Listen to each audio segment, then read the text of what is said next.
Après la révolution du peuple de 1830, les Belges se mettent en quête d'un roi. Après avoir renoncé au jeune duc de Nemours, fils de Louis-Philippe Ier pour ne pas hériter les Anglais, ils se rabattent sur Léopold de Saxe-Cobourg, un prince allemand et luthérien de 41 ans, fragant et portant beau en dépit d'une calvitie qu'il cache maladroitement avec une perruque brune. Le prince a refusé l'année précédente une autre proposition venue de la Grèce, qui s'est, elle, émancipée de l'Empire ottoman. À sa famille se rattachent tous les souverains actuels de l'Europe, par Léopold lui-même, mais aussi par sa sœur aînée, Victoria de Saxe-Cobourg, qui donnera le jour à la reine Victoria d'Angleterre. Lui-même a été profondément meurtri par un veuvage précoce, suite à la mort en couche de sa première épouse, Charlotte, fille unique et héritière du prince de Galles, plus tard roi d'Angleterre sous le nom de George IV. Les devoirs de la charge. Le 21 juillet 1831, le roi fait son entrée à Bruxelles, au milieu des acclamations populaires. Il conclut sa prestation de serment par un vœu vibrant, encore d'actualité. Qu'une seule pensée anime tous les Belges, celle d'une franche et sincère union. Mais les jouissances ne durent pas. Le 2 août suivant, alors que Léopold Ier fait sa joyeuse entrée à Liège, il apprend que l'armée hollandaise envahit le royaume. Sans hésiter, il mobilise les bonnes volontés contre le roi des Pays-Bas. Lui-même se dévoue en bloquant le pont de Malines sur la route de Bruxelles. Malgré cela, la guerre des 10 jours se termine par une mémorable raclée, et les Belges ne sont sauvés que par l'intervention des troupes françaises. Le roi connaît, pour la première fois, la tentation d'abdiquer. Il se ressaisit et décide d'enraciner au plus vite le royaume et le trône dans le paysage européen. Par une lumineuse inspiration, il demande au roi Louis-Philippe Ier la main de sa fille aînée, Louise. Ainsi, ce prince allemand et anglophile serait-il assuré la bienveillance de tous ses voisins, à l'exception des Pays-Bas.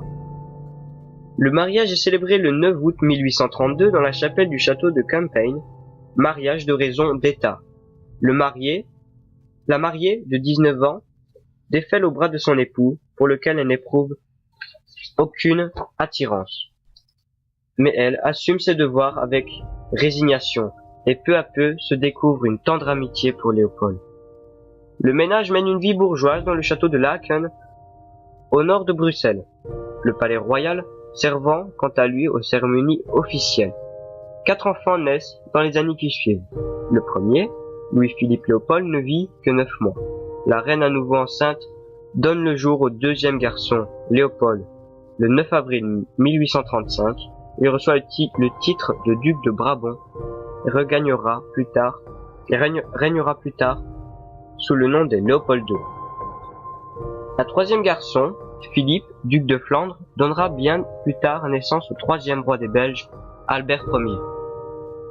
Enfin, la reine Louise donne le jour à une fille, Charlotte, d'un caractère fantasque. Elle sera mariée à l'archiduc d'Autriche Ferdinand Maximilien, lequel deviendra empereur du Mexique et sera tristement fusillé à Querétaro en 1867. Charlotte achèvera alors de sombrer dans la folie. Drame intime. Le roi Léopold Ier de Belgique met ses relations familiales au service du royaume et de la paix.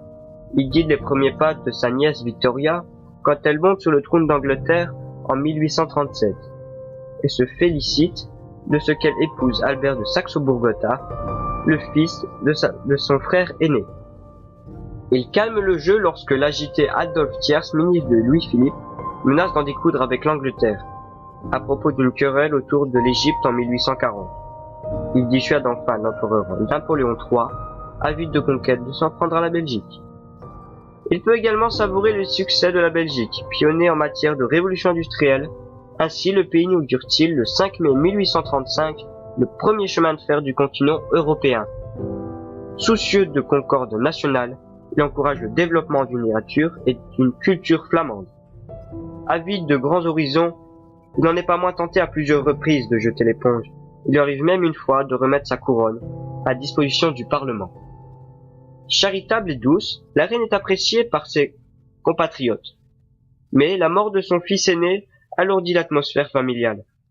Sa santé se dégrade et ses liens avec le roi se distendent, d'autant que ce dernier, nourri dès 1844 au vu et au su de tous, a une liaison avec une certaine Arcadie Claret, de 36 ans, plus jeune que lui. Il la marie à un homme de Pale, l'anoblit et lui donne 2 garçons. En février 1848, voici qu'éclate un coup de tonnerre, avec l'annonce de l'abdication de son père Louis-Philippe Ier de France. Le vieux roi déchu est recueilli par Léopold et Louise dans leur résidence anglaise de Clermont, où il s'éteint le 26 août 1850.